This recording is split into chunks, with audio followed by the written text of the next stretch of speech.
Namaste and Jai Swaminarayan.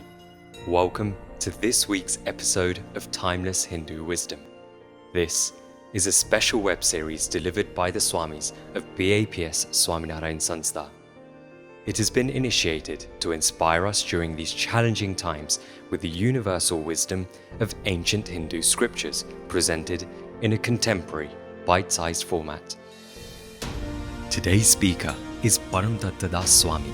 Originally from Leicester, he was ordained as a sadhu in 1992 by His Holiness Pramukh Swami Maharaj.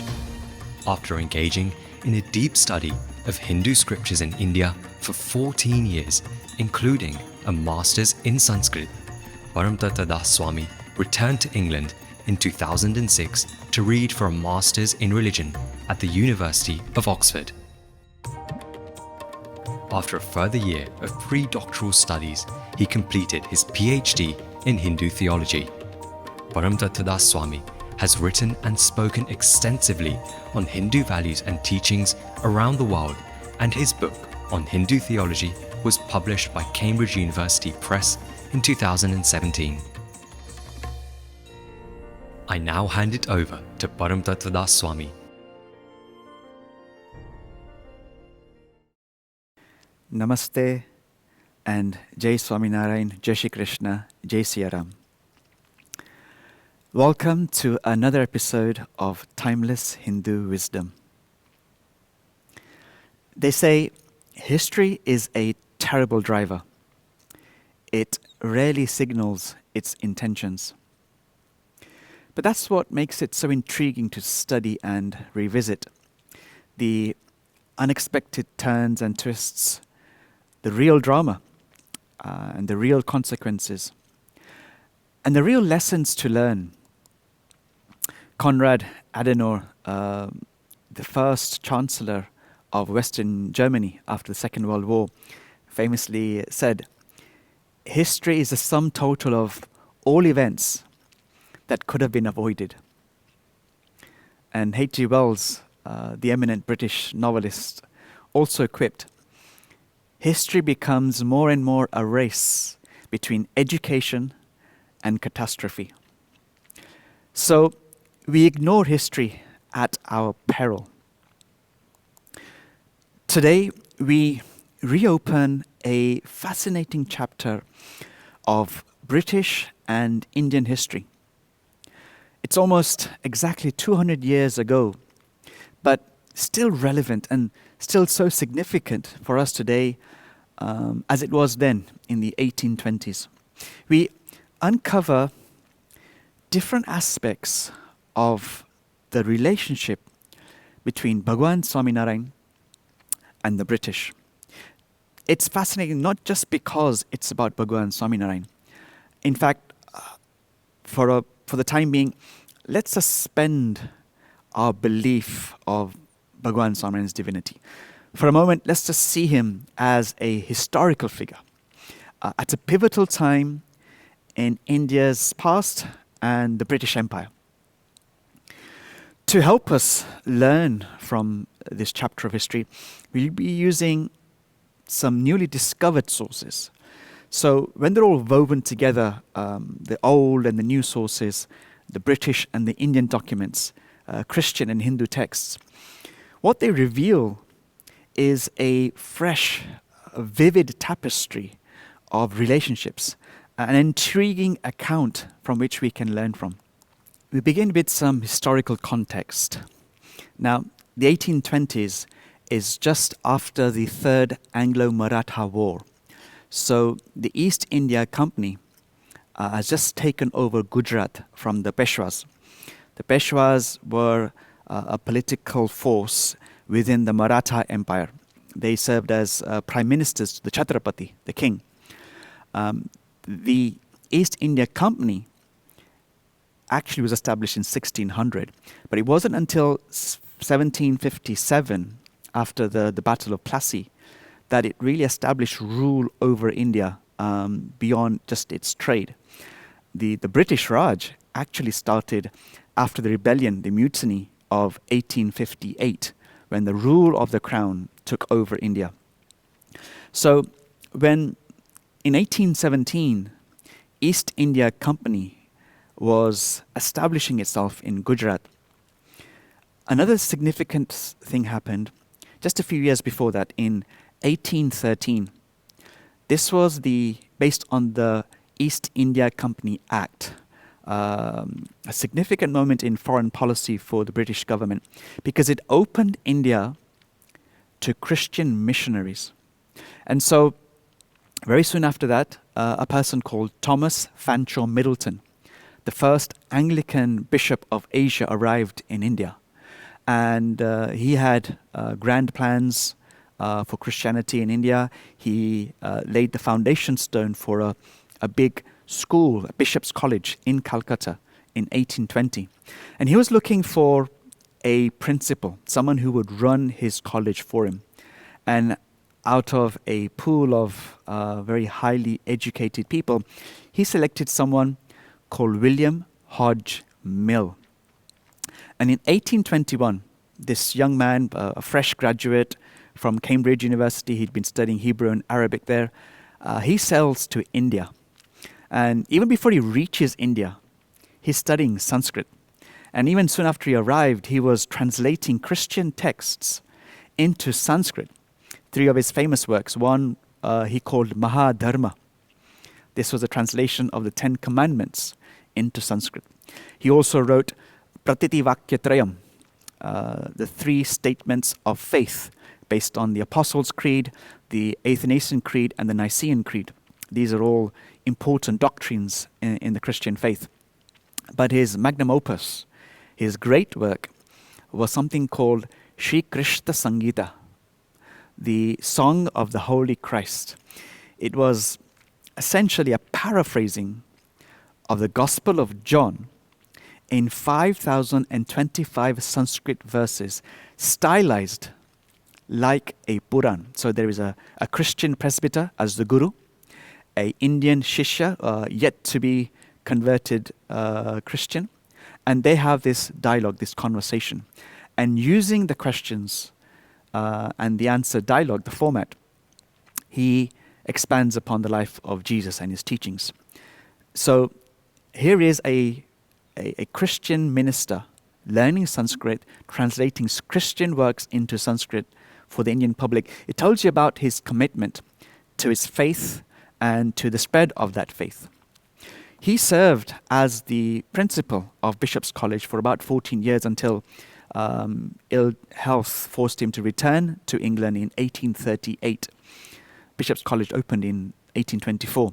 In 1939, soon after, he was appointed the chaplain to the then Archbishop of Canterbury, William Howley. And he also served as the Regius Professor of Hebrew at Cambridge University, dying soon after, actually, on Christmas Day in 1853. So a person of great intelligence, of great commitment. He's memorialized in Ely Cathedral in Cambridgeshire. And it's interesting because on his memorial at his feet, there are 2 small figurines, one representing an Indian student and one representing a Cambridge undergraduate, and they're both kneeling towards him. When William Hodge Mill came to Gujarat, he accidentally, in fact, happened to come to the house of John Andrew Dunlop, who was the collector of Ahmedabad at that time. So a very powerful figure, someone who held political and financial sway over that part of India. And his conversations, at that time, Dunlop gave him his memoirs, which had an account of his interactions, of his impressions of Bhagwan Swaminarayan. And fascinatingly, those memoirs were accepted into a diary by William Hodge Mill. And by good fate, that diary has been preserved in the Oxford Bodleian Library. And a recent scholar, a professor by the name of Richard Fox Young, who's teaching at Princeton Theological Seminary. He's the associate professor of the history of religions there, specializing in missionology. he happened to find this diary, and it was a goldmine, because in that diary, it's titled, it's a small diary on about 10 centimeters by 15 centimeters. But in this handwritten, delicate diary, it's titled 2 Months Journal from Pune to Nimuch via Surat, Baroda, Ahmedabad and Segwari in the year 1822. So almost exactly 200 years ago. And in this diary, William Hodge Mill, as I said, he excerpts from the memoirs of the collector at that time, and also adds his own impressions. And some of the things he says about Bhagwan Swaminarayan are fascinating. For example, he writes right at the beginning that because he was told about this, what he calls extraordinary Gujarati reformer, Swaminarayan. Some of the English spellings of Indian names and practices are quite amusing at times. He said, this extraordinary Gujarati reformer, Swaminarayan, who preaches against caste and several Hindu superstitions.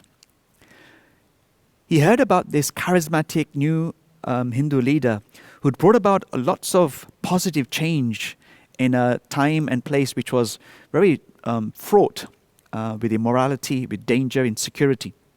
He goes on to write that this new sect of Hindus, the Swamirayan Sanstha, in its nascent stage at that time, he writes, this great Swami of the sect grants absolutions for past sins, however heinous, but not indulgences for the future.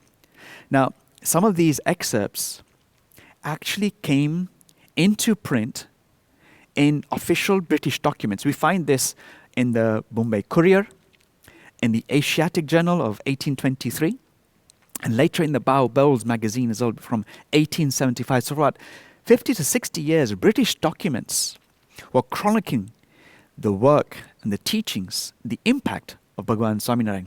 It's interesting that at this point, when he talks about the great Swami of the sect, in the Asiatic Journal, they liken Swaminarayan, what they call like the Roman pontiff.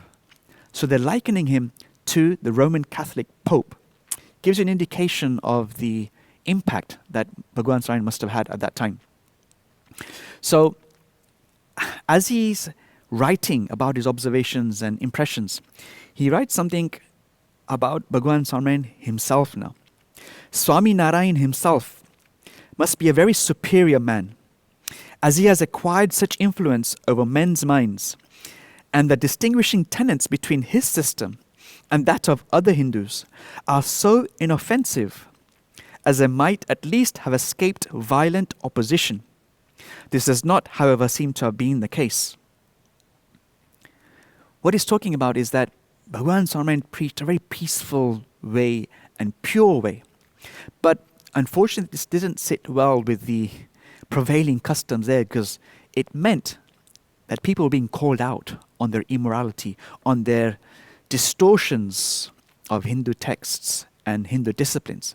And the reaction was that Bhagwan Swaminarayan's paramahansas were being abused, hurt, and in many cases even killed. They said that out of 3,000 sadhus that Bhagwan Swaminarayan had, over 500 were killed at the hands of people who were unable to accept Bhagwan Swaminarayan's pure ways. And they're right. All the orders of religious mendicants, in particular, used to take ample advantage of the peaceful professions of his disciples by beating them, sometimes unmercifully. And in return, what would happen? There was no instance ever occurred of this violence being resisted. The reaction to this violence was always peace, nothing in return.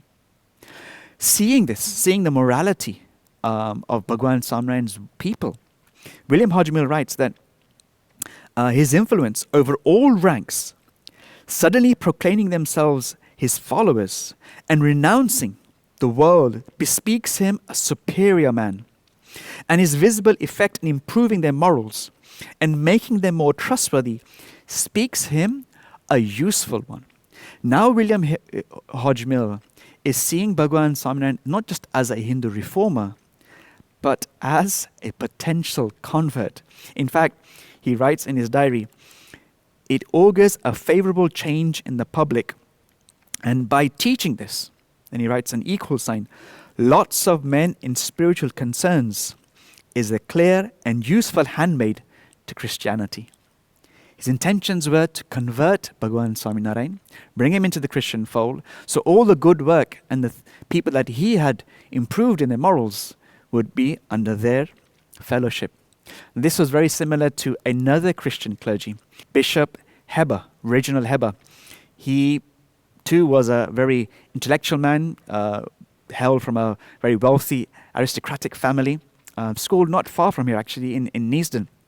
He graduated from Oxford and he became the second bishop of Calcutta from 1823 to 1826. And when he took a journey across the northern provinces of India, he too started hearing about the good work of Bhagwan Swaminarayan. One of the first secretaries of Dunlop, the collector, was a person called Thomas Williamson. When he was traveling with Bishop Heber, it was Williamson who starts praising Bhagwan Swaminarayan to his own bishop. And he writes as well, this Hindu reformer, Swaminarayan has done much good in improving the morals through his popularity and preaching of purity. His morality, Bhagwan Swami's morality, was said to be far better than any which could be learned from the Shastras. Now, at one point he laments that the British tenure in Gujarat was fraught with difficulty. In fact, it was more expensive to maintain their authority in Gujarat than anywhere else in the Eastern Empire. The roads were so insecure, the people, some of the people at least, were so, as he calls them, addicted to violence and bloodshed. And in that environment, Bhagwan Swaminarayan starts his work of edification, of improving the morals of the people. So it was, in Bishop writes, he condemned theft and bloodshed, Swaminarayan, and those villages and districts which had received him from being amongst the worst were now amongst the best and most orderly in the provinces. This too led Bishop Heber now to think how he could tap into this influence. He wanted to meet Bhagwan Swaminarayan. As it so happened, when he came to Nadiad, he received a delegation of 6 people, all of different ranks, dressed differently. 4 were more like farmers. 1, as he describes in his journal in great detail, had a big turban. He was a Rajput. And the 6th, as he describes him, an old Mussalman. And they come to him, and they are conveying the salutations of Bhagwan Swaminarayan and saying he would like to have a meeting with you, an interfaith dialogue. And Bishop Heber writes that he confessed that I was very much looking forward to a meeting as well. And he responds in the affirmative, yes, let's meet, and they arrange a meeting for tomorrow. But he couldn't help asking, all 6 of you, are you all disciples of Bhagwan Swaminarayan? They replied in the affirmative. And then he writes, he added, the Rajput, he added, that though of different castes, they were all disciples of Swaminarayan and taught to regard each other as brethren. And even in their meeting, when they met the next day, Bhagwan Swaminarayan, the head of a growing Hindu fellowship, and this side, the Anglican bishop, Reginald Bishop Heber. When they meet in Nadiad at the British court there on 26th of March, 1825, the conversation is fascinating. One thing that the bishop asks about is caste. And Bhagwan Swaminarayan replies, to which he answered that he did not regard the subject as of much importance, that he wished not to give offense. But these distinctions, he explains, were maybe here on earth, but would cease up in heaven, where we should all be eka ekijat, one like another. Now, again, similarly, Bishop was intrigued by Bhagwan Swaminarayan's teachings, his character, his influence, and he writes that he wanted to give Bhagwan Swaminarayan a Bible in Hindi. He didn't have one at the time, And so he really wanted him to take him to Mumbai with him, to introduce him to the Church Missionary Society. And he writes, by conciliarity treatment, I wanted to do Swaminarayan more good than I could otherwise hope to do. I could not but hope he might be an appointed instrument to prepare the way for the gospel. What we see here again is powerful British people, Christians, impressed and inspired by Bhagwan Swaminarayan's work. When we come together and see this larger picture of history unfolding before us, it gives us this luxury of hindsight. And historians often do this. They ask these tantalizing questions like, what if? What would have happened if history took a different turn?